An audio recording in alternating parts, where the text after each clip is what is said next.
Hi guys, मैं हूँ पूजा। Study of social work में आज हम पढ़ेंगे सीएसआर के बारे में। सीएसआर हमारे यूजीसी नेट के जो सिलेबस है उसमें सीएसआर के बारे में हमें पढ़ना इम्पोर्टेंट बताया गया है, जिसमें हम कुछ पॉइंट्स पे आज ध्यान देंगे। सीएसआर कॉरपोरेट सोशल रिस्पॉन्सिबिलिटी, इसके बारे में हमें बहुत डिटेल में जाने की ज़रूरत नहीं है, कुछ बेसिक चीज़ें हम देखेंगे। बेसिकली सीएसआर वो होता है जिसमें कि ये कंपनी एक्ट 2013 के अकॉर्डिंग कुछ टर्म्स एंड कंडीशन मैंडेटरी किए गए हैं फॉर अ कंपनी बिजनेसमैन, और वो भी एक कुछ क्राइटेरिया बनाया गया है कि किनको ये सीएसआर करने हैं। तो हम फिर देखते हैं पॉइंट वाइज पॉइंट।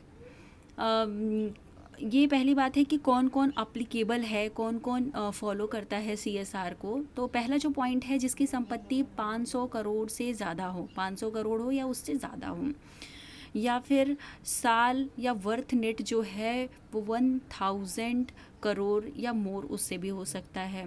कंपनी का प्रॉफिट 5 करोड़ से ज़्यादा हो, और कंपनी के अंदर 3 डायरेक्टर कमेटी, मतलब 3 डायरेक्टर की कमेटी बनाना इम्पॉर्टेंट है। गाइज, जो ऊपर के 3 क्राइटेरिया दिए गए हैं, इसमें हम थोड़ा सा इजी वे में ये समझते हैं कि मानो किसी के पास बड़ी कंपनी है और साल का जो प्रॉफिट है वो profit turnover, I am not talking about turnover, it's a profit. अगर उसकी प्रॉफिट जो है वो 5 करोड़ है तो उसको अपने प्रॉफिट से 2% अबाउट इन्वेस्ट करने होंगे किस पे, सीएसआर पे। ठीक है, और आगे देखते हैं इनके फंक्शंस, सीएसआर के फंक्शंस क्या हैं। तो जो सीएसआर का फंक्शंस है उसको देखने के लिए, उसकी प्रक्रिया को जांचने के लिए एक कमेटी बनाई गई है, और वो कमेटी टाइम टू टाइम चीज़ों को जज करती है, ऑब्जर्वेशन में सारी रिपोर्ट को रखती है और अपडेट लेती रहती है।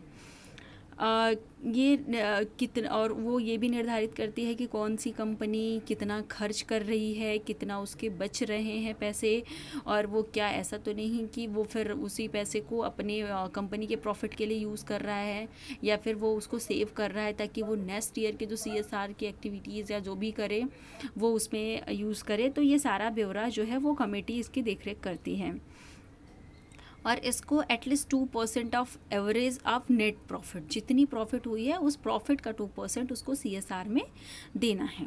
ठीक है, जैसा कि नीचे हुआ है कि मे ड्यूरिंग 3 प्रोसीडिटी फिनेंशियल ईयर। ठीक है, तो लास्ट के 3 साल का जो प्रॉफिट हुआ है उसका 2%।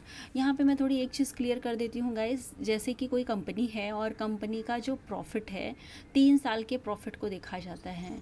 ऐसा नहीं कि एनुअली वाइज उसको, हाँ रिपोर्ट वो एनुअली वाइज ज़रूर सबमिट करता है, बट उसके 3 साल के प्रॉफिट का 2% क्या करना है, सीएसआर में इन्वेस्ट करना है। देखने से तो ऐसे बस 2% बहुत कम लग रहा है गाइज, लेकिन अगर company wise company to company अगर हम देखें तो ये 2% इट्स करोड़ या फिर कई लाखों में इन्वेस्टमेंट होता है।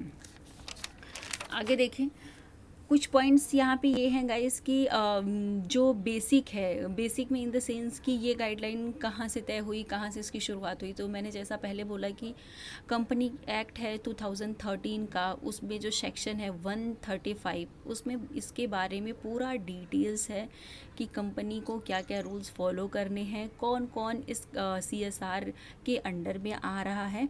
तो ये सारी चीज़ें इसी एक्ट में निर्धारित है। सेक्शन 198 के तहत कंपनी को एवरेज नेट प्रॉफिट कैलकुलेट करना होगा। कंपनी के लिए ये मैंडेटरी है कि वो अपनी उसका जो भी एवरेज प्रॉफिट आ रहा है या एनुअल इनकम है उसको कंपनी गवर्नमेंट को शो करना होगा, उसकी रिपोर्ट देनी होगी।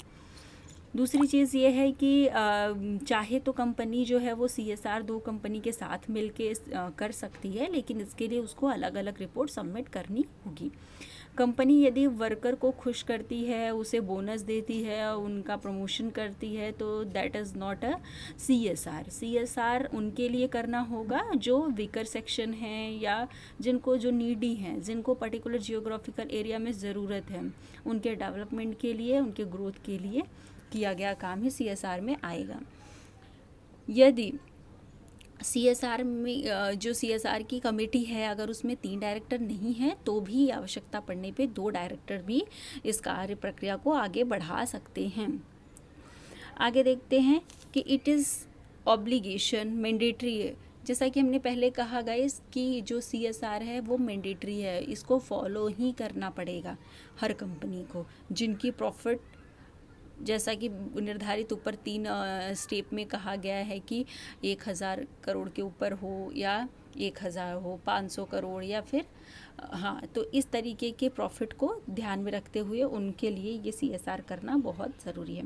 गाइस ये देखा गया है कि पहले के जो CSR किए गए हैं उस CSR में बच्चों के स्कॉलरशिप हो गया, लोगों की हेल्थ इश्यूज़ पे काम करना, तो इस तरीके के काम के लिए ज़्यादा फोकस किया गया था। तो इसको ध्यान में रखते हुए गवर्नमेंट ने जो कुछ चीज़ें चेंज करी है, उनका ये मानना है कि कंपनी को जो CSR में अपने पैसे इन्वेस्ट कर रहे हैं तो वो ज़्यादा से ज़्यादा जो इन्वेस्टमेंट है वो रिसर्च पे करें और लोगों के डेवलपमेंट पे करें, प्रॉपर डेवलपमेंट पे करें। तो इस पे उन्होंने इस बार के अमेंडमेंट में ये जो मतलब इस बार के जो 2019 और 20 में जो उन्होंने कुछ पॉइंट्स जोड़े हुए हैं वो यही हैं कि कंपनी अगर इस चीज़ पे फोकस करती है तो ये बेहतर है। Okay, thank you guys. Next video में हम कोशिश करेंगे मॉडल्स ऑफ CSR, कुछ पॉइंट्स हैं, कुछ ऑथर्स हैं जिन्होंने इस पे अपना कुछ विशेष राय दिया हुआ है, तो हम उसके बारे में पढ़ेंगे।